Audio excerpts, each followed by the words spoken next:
det er, at ligesom at du ikke har givet det længere. Og når vi sidder og kigger på danske, hvis man kalder det ungdom lige nu, så er der så mange, der vil ønske, de var dig. Der er så mange, der vil ønske, de har fået dine muligheder. Du skal bare lade sætte pris på det. Så det ja, men grunden til, at jeg har den indstilling, det er på grund af jer. På grund af os? Ja. Før jeg overhovedet gider fortsætte med det her, som I nok har kunne mærke på mig, at jeg ikke givet, så bliver vi nødt til at lave nogle andre ting om. Og det er, hvordan I booker mig. Jeg kommer for eksempel på jobs, hvor jeg får at vide, at der bliver taget sort løn for mig. Nej. Jo, jeg gør. Amalie. Jo, jeg gør. Amalie, der er ikke et eneste... Prøv at høre, det gør jeg, Nikolaj. Amalie, det skal du ikke sidde og sige. Jamen, det er det. Der er det er rigtigt. Prøv at... Skulle jeg sidde og opfinde noget? Jeg er ikke dum. Altså, jeg har været med i Paradise, og jeg har været igennem det her en gang før. Jeg har lært lidt. Jeg har følt, at jeg er blevet smidt i røven med alt. Derfor så er jeg sådan her nu. Men Amalie... Hvad?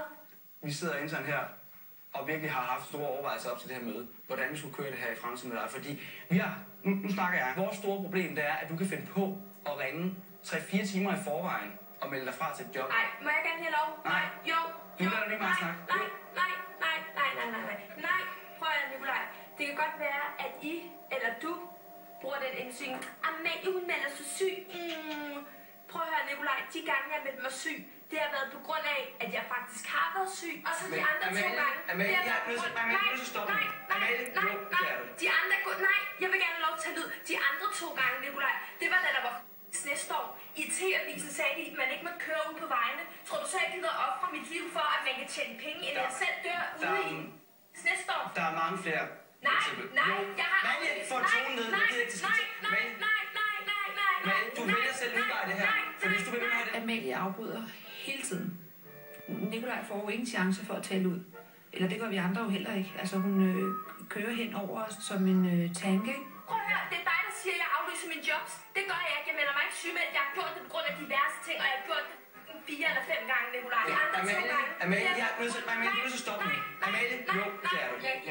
Jeg bliver snart, jeg får en bombe af det her. Når du kommer op, stiller op til brystgalla, og du bliver vist på den røde løber, og der bliver taget billeder af dig og skrevet af pressen, og vi samtidig lige har må melde dig syg på et job, så kan du godt se, så passer historien ikke sammen. Det har jeg gjort, fordi min morfar han døde af cancer, så selvfølgelig stiller jeg op til et brystgalla-ting, når jeg bliver tilbudt det, når jeg i stedet for et job. Selvfølgelig stiller jeg op. Jeg forstår godt, du vil være med til brystgalla, og det kunne du også sagtens. Ja, men jeg var i forvejen rigtig, rigtig syg.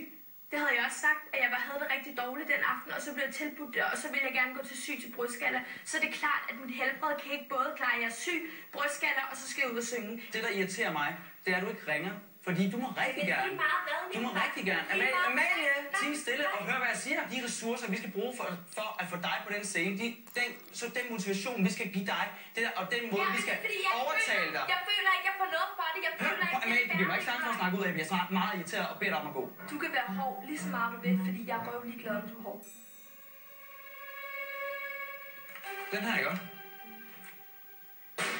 Jeg gider ikke mere. Jeg kunne godt tænke mig at sige til Amalie, at hun skulle komme herop, men det kan jo ikke lade sig gøre. Hej, skat. Hej. Jeg savner ham. Hvorfor bliver du ked af det, mand? Fordi jeg savner ham så meget.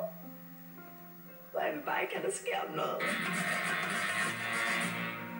Programmet præsenteres af